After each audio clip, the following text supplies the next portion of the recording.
When you think about New Orleans and haunted locations, one property probably springs to mind, and that's LaLaurie Mansion. Once believed to be a beautiful home where the hostess Delphine LaLaurie loved to throw parties for the social elite. But it was while throwing one of these soirees that the real life inside the mansion came to light. Horror does not even begin to sum up what was discovered. So let's take a look at the dark history of LaLaurie Mansion and the spirits that were left behind even to this day, afraid that Madame will return. Delphine was born on March 19th, 1787 in New Orleans into a good family, the type that had knights in its genealogy. She was described as being very attractive, who in her life married 3 different times. In a time when slaves were a part of everyday life in New Orleans, Delphine had been warned about mistreatment, but this was something she just laughed at. Her disregard for how anyone felt besides herself was very clear. You see, even before the full truth came to light, it was suspected that the upper floors of the home were more like a prison for its servants.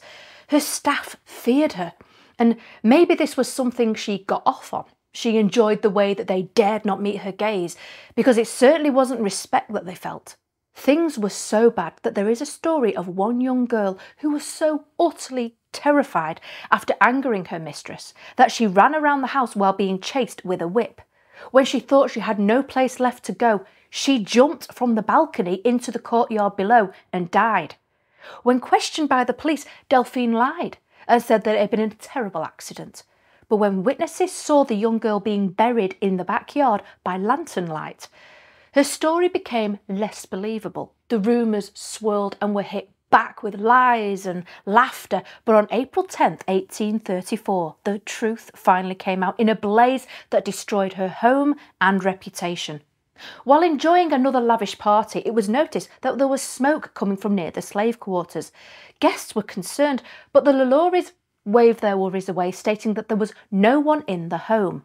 Not wanting to lose their possessions, though, the couple directed their slaves and guests to move some of their finery into the streets while drinks continued to flow and the band set up in the street so that the festivities could continue. But people were worried, as the number of slaves emptying the property was nowhere near the number that the couple were known to have.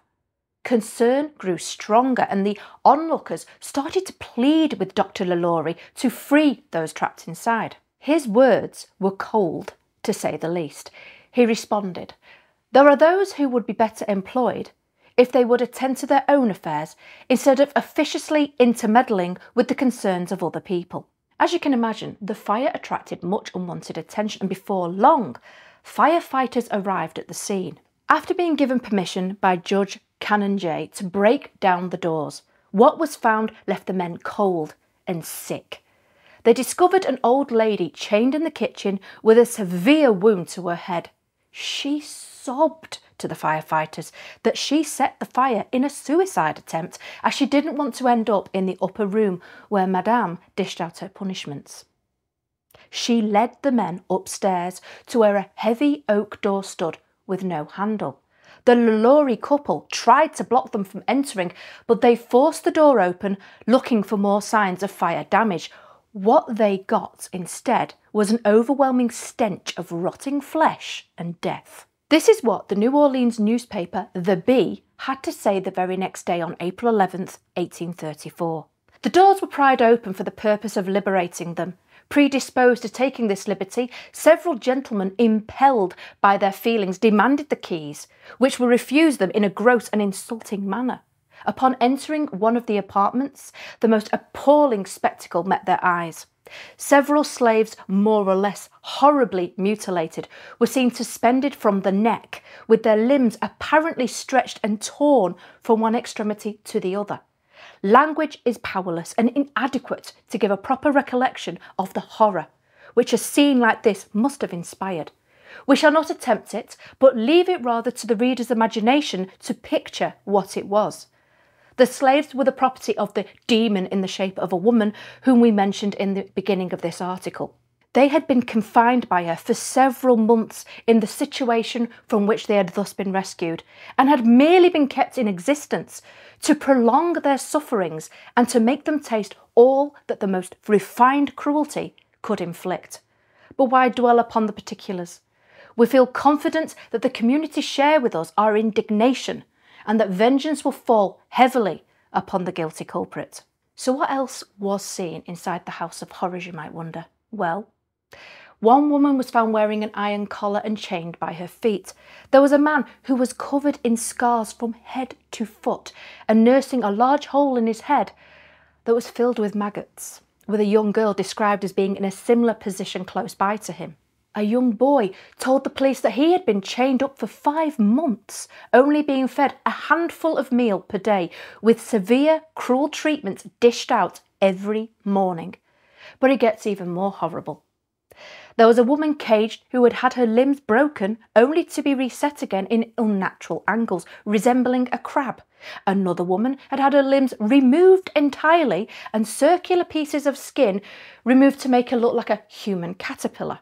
There was another person who had been given a sex change operation, while another had pieces of their face removed so that they'd look like a gargoyle. Another 7 slaves were suspended from their necks with horrific mutilations to their bodies. Out of those 7, 2 died shortly after they were rescued. You can imagine how people felt when the full story came to light. A crowd of 4,000 people came together outside the mansion and completely ransacked it, setting the place ablaze once more. No justice was ever dished out to the LaLaurie couple either for their disgusting, inhumane treatment of their slaves. Instead, there were reports of them running away by carriage in the middle of the night, bolting it at high speed. They ended up in Paris, France, where she stayed until her death. Why? Why did they treat people in such a horrific manner? You wouldn't treat your worst enemy like this, and yet they were doing it without shame. There are rumours that Dr. LaLaurie was conducting experiments on the men, women and children, and that Delphine was his willing assistant. For a good while, the property remained gutted, a total ruin. But rumours started to swirl that maybe the home was not completely empty, as people passing by could hear screams coming from within, and the sounds travelled all the way down the street. When it finally got a makeover in the 1850s, life for those who stayed at the property was never peaceful, leading many to believe that a curse hung over the LaLaurie Mansion. With no one managing to stay in the building for more than a few years, the mansion was divided into dozens of apartments, mostly occupied by immigrant dock workers and their families. And sure, this made perfect sense to use the space as best they could, but it didn't take long for the children to start complaining about paranormal things taking place. They'd awake to scratching sounds under the floorboards, the smell of burning flesh, screams and dragging chains. This was all put down to their children's overactive imagination. They didn't take into account events that had happened in the building years before, or that children are known to witness paranormal activities more, maybe due to their minds being more open. However, late one night, this all changed when a dock worker returned home and discovered that he couldn't climb the stairs to his room as a large black man bound in chains was blocking his path. He asked the man to move, but was met with silence. Now, frustrated as well as tired, the man pushed at the spirit with his hands, only to find that his hands went straight through the man, and just like that, the ghost disappeared into a cold mist. Shocked, he woke everyone up and told them his story, which scared everyone so much that by morning, the property was empty. Now, the one thing that the children highlighted was the scratching from beneath the floorboards. What was all that about? Well, it turns out that just before the nasty bitch and her monster of a husband vanished in the night, they had pulled up several floorboards in one of the upstairs rooms. With their mouths sewn shut and shackled together, at least a dozen slaves were buried alive under the floor. Their remains were discovered decades later when renovations were taking place. So maybe it was their spirits that were letting the children know they were there. But just like in life, no one listened. Since the 1880s, the LaLaurie Mansion has been labelled haunted, with many believing the slaughtered slaves now own the property. Reports of a lady with long red hair have been made, seen standing over people while they slept, and even staring at passers-by from a window. Many believe it is the ghost of Delphine, while others think she would never set foot inside the house again due to shame and regret. Her spirit has been seen at St. Louis Cemetery, where she once worshipped.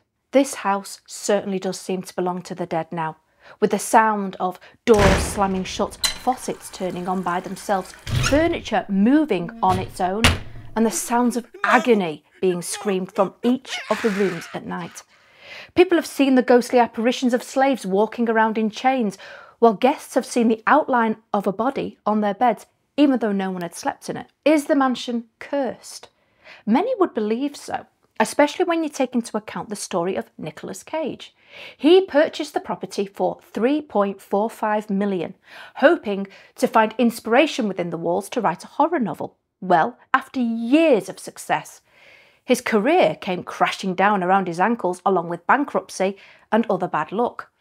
One owner after another has had nothing but misfortunes. One even opened a haunted pub at the location, who shortly before he closed its doors for the last time, rented an upstairs suite to an old man.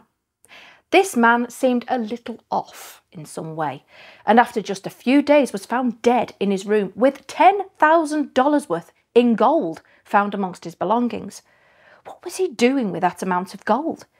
His spirit is now another that is said to haunt the mansion, seeking his lost fortune. So I have to agree, owners definitely seem cursed. One ended his days in a mental asylum, another slipped into a coma after a bar fight. The LaLaurie Mansion is certainly not a place for the faint of heart, that's for sure. So next time you visit New Orleans, why not take a late evening stroll by the property? Will you feel that tingle along your spine, alerting you to something paranormal? Will you hear the screams of long ago on the evening breeze, a sense of horror from many, many years before? This is a fascinating property, and I walked by it only last year, and it really does have this energy surrounding it, made worse when you know the true horror that was inflicted on innocent people all those years ago. Until next time, dissectors, stay safe out there.